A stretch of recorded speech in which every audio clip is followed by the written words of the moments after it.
best of their ability given memory issues. Yes, I can relate to that. Can subjects or people in the memoir, presented in the memoir, sue the author for, say, defamation of character? This is a great question, Susan, because we definitely want to be careful how we're presenting other people, and especially legally, we want to protect ourselves. So before I give you my thoughts, Susan, and everybody else, I do need to say I'm not a lawyer. This is not legal advice. If you want legal advice, I suggest seeking out a lawyer. But these are my thoughts on this issue. So when it comes to writing our memoirs, truth can be subjective. There's the way that we remember it, there's the way other people remember it. Even just within my family, there's 4 kids, and all of us had a very different experience of our childhood. It impacted us all differently, and so memoir is never going to be like 100% scientific fact. But as you're thinking about writing one, some things to keep in mind. One is defamation. So a person could potentially sue for defamation if an untrue statement or fact has been published, something that caused them harm, or it was made without adequate research into the truth.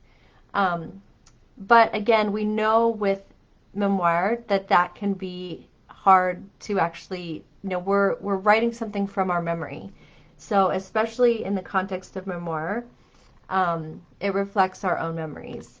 And if we're writing about, let's say, abuse or hard situations, we want to make sure that what we're saying is true to the best of our memory. Another reason that people could potentially sue is invasion of privacy. So if claims arise from confidential information being shared without the person's consent. But if information is public record or public concern, the writer can have a defense against that.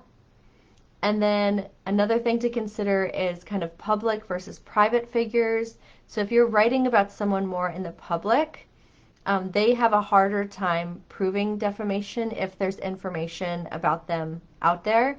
But if someone's private, they generally only need to prove that a writer was negligent in failing to determine the truthfulness of the contested statement.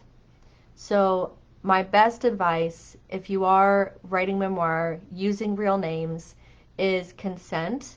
Having written consent from the people you're writing about can be one of the strongest ways to protect yourself. Now, so for me, when I wrote my memoir, I asked, all of my family and anyone I mentioned, I tried to reach out to everybody like, hey, do you want to read my book? I'm writing it. I mention you. And so I had verbal consent from my family. I could have potentially tried to get written consent to really cover my bases, but I felt comfortable with just the verbal. Now, what's interesting, when I published my memoir, Adrift, I actually had one of the people I could not find their contact information. They actually, and that I didn't think anything bad about them was said, they actually reached out to me and shared that they were really hurt by the way that I portrayed them in my memoir. And their feelings behind that were that in the memoir, it sounded like we didn't have that close of a friendship, but they really felt like we did. And so thankfully, this person was open to dialoguing with me, and I was able to share, like, yes, we did have a close friendship, and this book is book 1, so it really focuses on the grief, and that's why it's not showing our friendship as close as it really was later in my experience. And so thankfully, we were able to work that out. But this is definitely one of the issues to kind of wrestle with and think about if you're writing memoir, because we're not islands. When we're sharing a story or experience and there's other people and characters involved, our words are being printed and it can impact them. So something that a lot of authors do is they fictionalize their stories.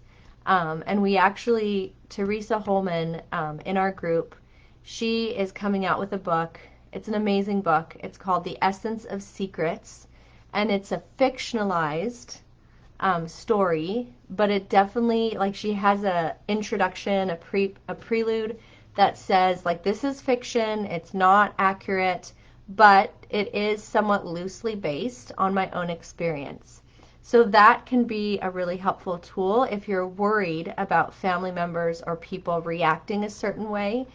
You can change names, you can change characteristics, you can move around the chronology of the story. So I hope that that helps, Susan. Ultimately, if you're really worried about it, you can always look for a lawyer to actually review the manuscript and give you legal advice, especially if they specialize in defamation or privacy law.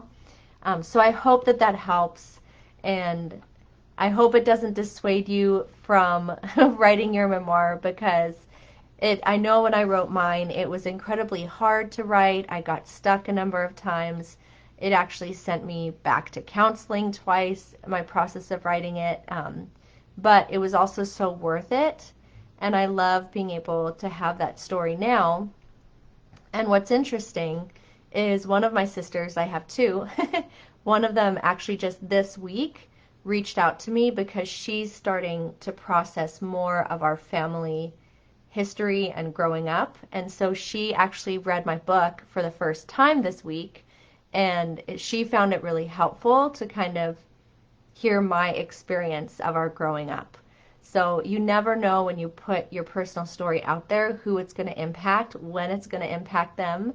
And so I just encourage you, Susan, keep writing your memoir. These are good questions to ask, but I hope that it doesn't hang you up with proceeding with your memoir. So as you're processing and brainstorming, do I want to fictionalize? Do I not?